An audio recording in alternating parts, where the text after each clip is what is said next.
मंत्रालय किसे दे रहे हैं? अनपढ़ों को दे देंगे तो चौपट हो जाएगा।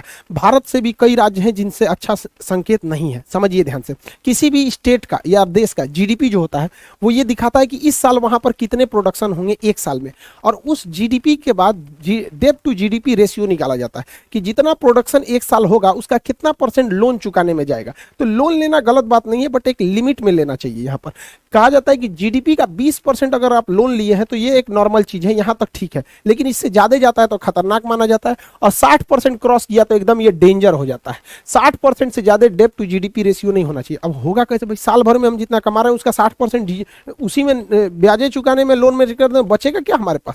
अब ये स्थिति पे भारत के कई राज्य आ चुके हैं, जिसमें सबसे टॉप पर है पंजाब। खतरे का संकेत है यहाँ पर 53% यहाँ डेट टू जीडीपी रेशियो। देखिए 20 होना चाहिए, 53 है यानी 60 के पास है, तो वहां पे काफी ज्यादा पॉलिटिक्स खराब था यहाँ पर। तो अभी तो वहां इलेक्शन हुए हैं, एक आध महीने सरकार आई है भगवत मान की यहाँ पर। अब एक आध महीने में कौन सरकार क्या कर लेगी किसी को नहीं पता। कम से कम 2-3 साल रुकने के बाद ही कोई बता सकता है कि इस गवर्नमेंट का क्या स्टैंड है। अभी के लिए करेंगे तो बस एक भारतीय मीडिया है और एक नेता है, सब जो सरकार बनते कहेगा सबकी एकदम ये हो जाना चाहिए। तो पंजाब को इस पे स्पेशली ध्यान देना चाहिए क्योंकि अगली दहलीज पे है। दूसरे नंबर पे राजस्थान है, इनका 39% डेट टू रेशियो है।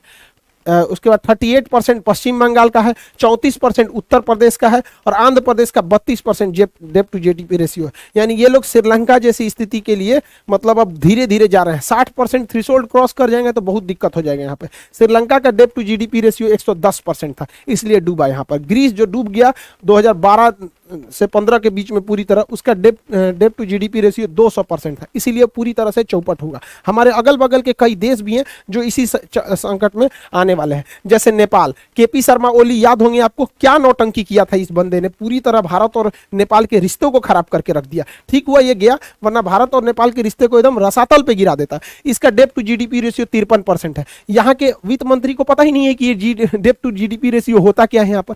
अब सबसे बड़ा खतरा तो पाकिस्तान है। पाकिस्तान का डेट टू जीडीपी रेशियो 74% है। आप समझ सकते हैं ये खतरे के निशान को पार कर चुके हैं, अब कभी भी ये बर्बाद हो जाएगा।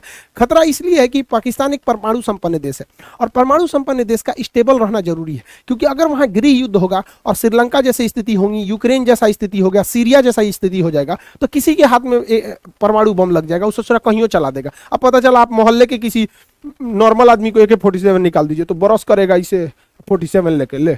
तो भाई बड़े हथियार जिम्मेदार देशों के पास होना चाहिए। तो भारत के लिए भी एक चिंता का विषय, वहां आतंकवादी हर गली में एगो मिलेगा, कोनो को मिल गया परमाणु बम सीधे चला देगा भारत के ऊपर, ये नहीं देखेगा कि सोच रहा कितना दूर जा पाएगा नहीं। तो देखिए डर उसको होता है जिसके पास खोने के लिए कुछ हो, जैसे भारत है, अमेरिका है, ब्रिटेन है। सोच रहा चुट्टा के पास है ये क्या है जो खोने के लिए यहाँ पर है। और अफगानिस्तान तो देख ही रहे हैं, पूरी तरह से तालिबान के हाथ में चला गया, और इधर म्यांमार देख ही रहे हैं, आंग सांग सूके से पूरी तरह मिलिट्री ले लिया है। तो यहाँ पे म्यांमार में तानाशाही होगा, अफगानिस्तान में तानाशाही होगा, तो 2 गो इधर से बर्बाद और ये 2 गो कर्जा में बर्बाद, नेपाल और ये